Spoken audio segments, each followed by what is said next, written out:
Oke, siap. Oke, Assalamualaikum warahmatullahi wabarakatuh. Waalaikumsalam warahmatullahi wabarakatuh. Baik Pak, perkenalkan nama saya Yudi Pramono. Saya anggota Himpunan Mahasiswa Program Studi Pendidikan Bahasa Indonesia Fakultas Keguruan dan Ilmu Pendidikan Universitas Muhammadiyah Palembang, Pak. Jadi kita Ya. join ini untuk testimoni alumni, Pak. Ya, seperti itu. Ya, siap. Ya, kita langsung saja untuk pertanyaan yang pertama, Pak. Mungkin dari Bapak dulu untuk perkenalan diri, tahun berapakah lulus, dan kemudian sekarang bekerja di mana, seperti itu Pak. Oke Pak, silakan. Ya. Assalamualaikum warahmatullahi wabarakatuh. Perkenalkan, nama saya Helaluddin. Saya kuliah di Universitas Muhammadiyah Palembang, prodi masuk 2006, kemudian lulus di tahun 2010, jadi pas 4 tahun ya. Iya, Pak. Kemudian waktu itu memang sambil kuliah, memang sambil bekerja. Jadi kemudian di Universitas Sriwijaya tahun 2011.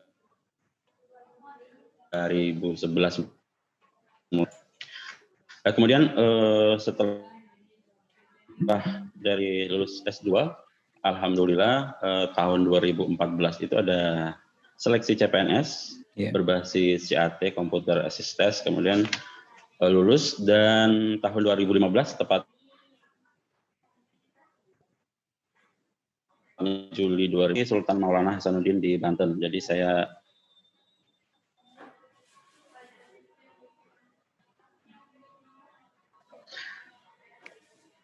kemudian sampai sekarang saya ditempatkan di Fakultas Ekonomi dan Bisnis Islam, mengajar mata kuliah Bahasa Indonesia sama penulisan karya ilmiah.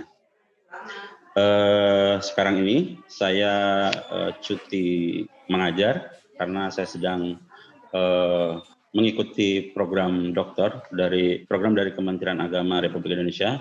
Saya mengikuti program 5.000 dokter Kementerian Agama dan alhamdulillah lulus di tahun 2017. Saya memilih kampus di Universitas Negeri Makassar, ya, dan sekarang ini lagi menyusun disertasi pengambilan data. Berhubung lagi pandemi, jadi agak tertunda beberapa bulan. Akhirnya mulai pengambilan data awal Juli kemarin dengan protokol kesehatan yang lumayan ketat. Judul disertasi saya berkaitan dengan menulis akademik, ya. Oke, itu saja. Baik Pak, kita langsung saja untuk pertanyaan yang pertama.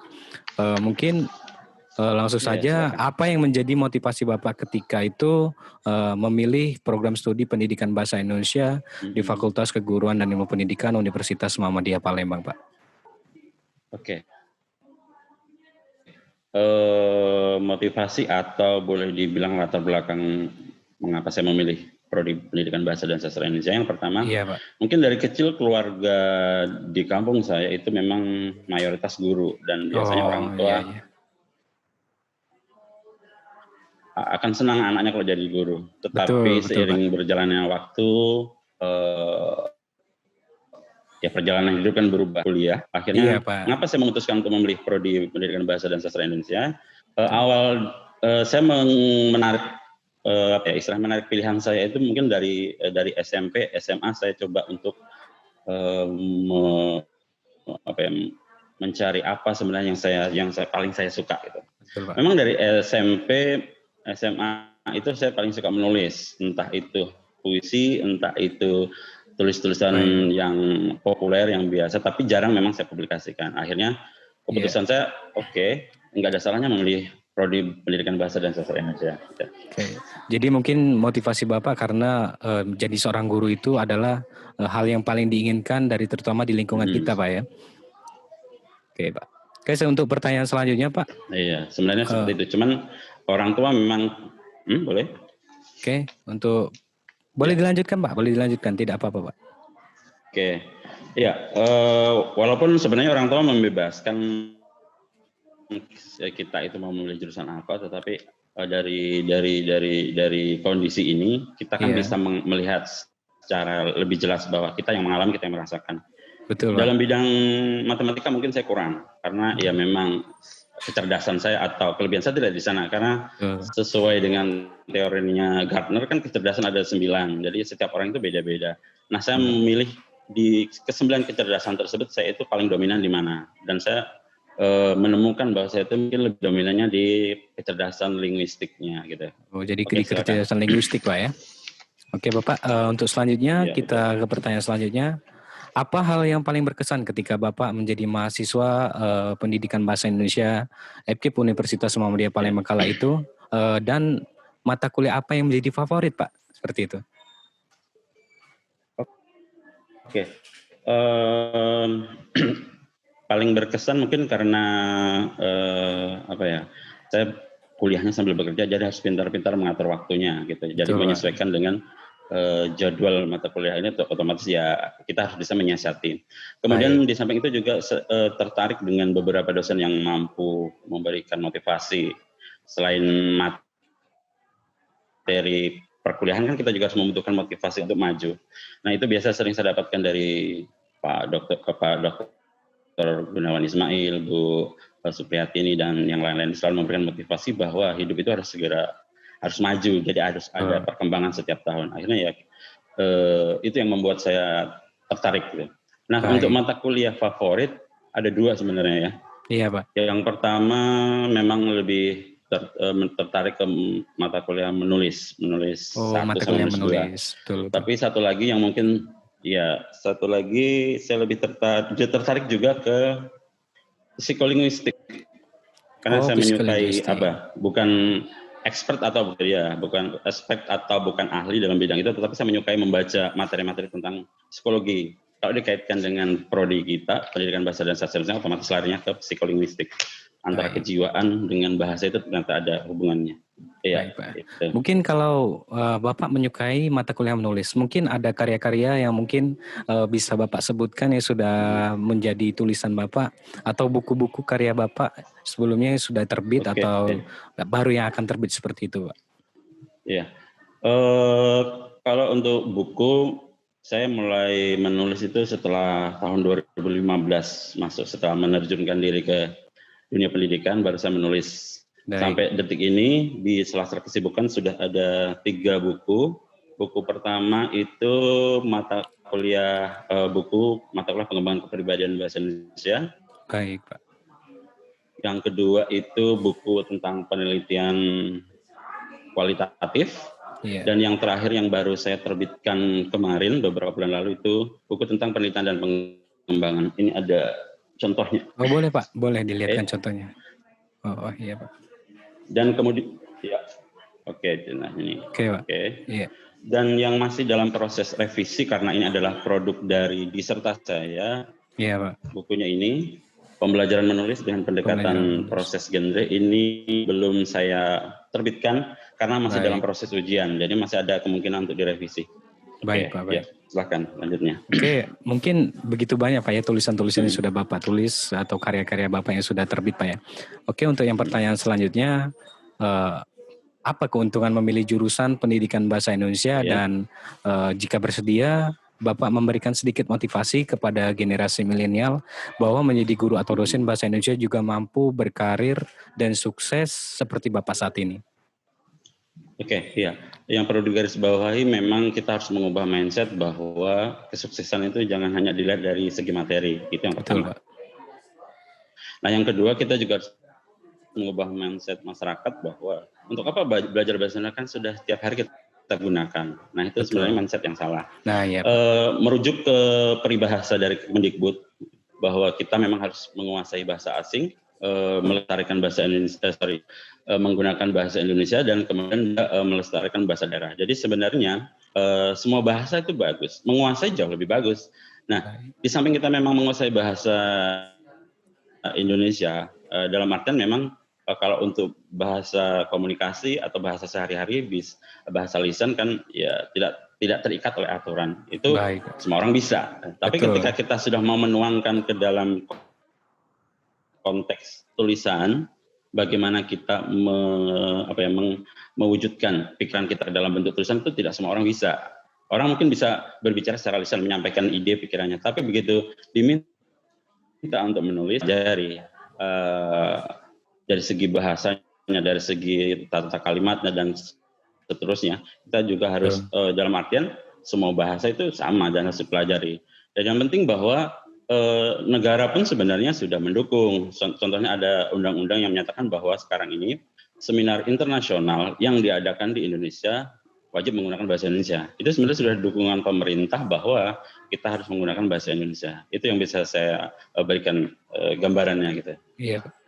Mungkin Bapak memberikan sedikit motivasi Pak atau wejangan sehingga milenial ini menjadi guru yang bahasa Indonesia itu bukan hanya sekedar menjadi guru saja Pak, seperti itu. Silakan Pak. Oke. Ya, bagi generasi sekarang, milenial khususnya generasi digital natif atau generasi Z dan generasi A, jangan Anda malu menggunakan bahasa Indonesia. Dalam artian kita ini di Indonesia, kalau bukan kita siapa lagi yang menggunakan bahasa Indonesia? Kalau perlu kita mencontohlah negara Korea Selatan misalnya. Iya Pak.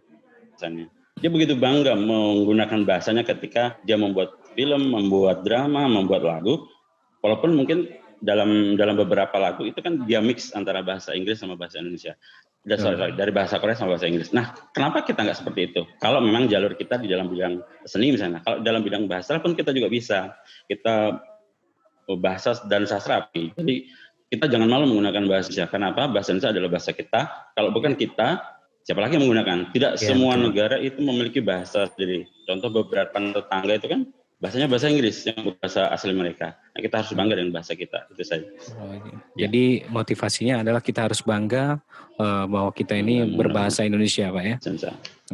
Oke Pak, untuk pertanyaan selanjutnya. Tidak semua negara memiliki bahasanya. Ya. Betul Pak. Silakan. Oke, untuk pertanyaan selanjutnya mungkin Pak berbicara tentang sebagai alumni Pak.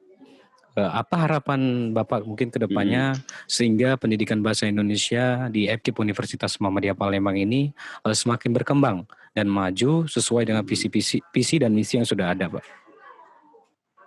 Oke. Kalau saya melihat perkembangan sekarang, memang kita tidak bisa dipisahkan dari teknologi, ya, entah itu media sosial maupun teknologi yang lainnya. Dalam konteks kemajuan prodi pendidikan bahasa dan sastra Indonesia, saya coba memotret itu dari mata kuliah menulis misalnya. Jadi mata kuliah menulis itu jangan berhenti tanpa ada langkah berikutnya. Maka saya sekarang menerapkan dalam buku penelitian saya terbaru disertasi ini, menulis itu nggak hanya berhenti sampai penilaian dari dosennya, tetapi harus dipublikasikan, diterbitkan. Nah, bagaimana kalau misalnya konteksnya sekarang ini dipublikasikannya di mana? Bisa di media sosial. Contoh kemarin saya meminta mahasiswa di sini mempublikasikan latihan mereka menulis paragraf itu di Instagram. Dengan menampilkan gambar tulisan yang lebih luas, itu bisa digunakan dengan media-media yang lebih ilmiah atau semi-ilmiah. Contoh misalnya kita bisa menggunakan akun ResearchGate atau mungkin kita juga bisa menggunakan APSF. Tapi kalau mungkin mahasiswa juga punya blog pribadi, itu lebih bagus. Kenapa? Tulisan kita itu kan hasil pemikiran kita. Kalau tidak dipublikasikan, orang lain nggak ada yang tahu. Jadi tujuan akhir dari penulisan itu harus dipublikasikan. Jadi kedepannya saya mengharapkan mahasiswa itu aktif mempublikasikan tulisannya. Ya. Saya rasa itu salah satu trik untuk supaya kita bisa sejalan dengan perkembangan zaman. Jadi dari sisi kita tetap menulis, tapi dari sisi kemajuan zaman kita juga harus mempublikasikan lewat teknologi tersebut. Tapi kalau misalnya lebih tinggi lagi, mahasiswa juga bisa publikasikannya ke e-marketing, kemudian jurnal-jurnal online atau daring itu jauh lebih bagus. Jadi mahasiswa ke depan diarahkan ke arah sana. Oh, baik Pak.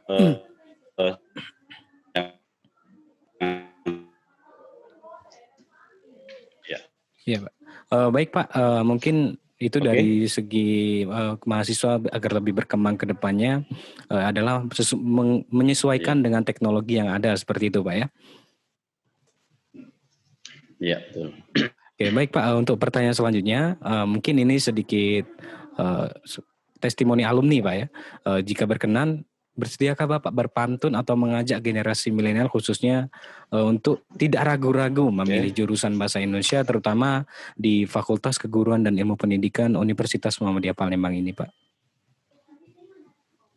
Iya, berhubung UMP-nya di Palembang, jadi saya sedikit menggabungkan bahasa Indonesia sama bahasa Palembang ya. Baik Kita Pak, sudah boleh, lama boleh. tidak menggunakan Silakan. bahasa Palembang. Silakan Pak, silakan. Oke, ya. Beli baju di Pasar Puring, lebih lemak lagi belanja tambah tempe. Ngaponian kamu masih pusing, kuliah bae di Prodi Bahasa Indonesia UMP. Baik Pak, terima kasih. Membelah kayu. Satu lagi. Satu lagi Pak, silakan, silakan. Oke. Membelah kayu di kebun waru. Bisa kacau, ketahuan babe. Lajulah kamu tuh, kuliahnya bisa baik. Makasih. Oke, mantap Pak, mantap sekali. Oke, terima kasih Bapak atas waktu dan kesempatannya. Mungkin kita akan lanjutkan di lain kesempatan lagi Pak ya. Oke Pak, terima kasih. Mungkin akan ada yang disampaikan oleh Ketua Program Studi Pak. Kami persilakan. Oke, ya silakan.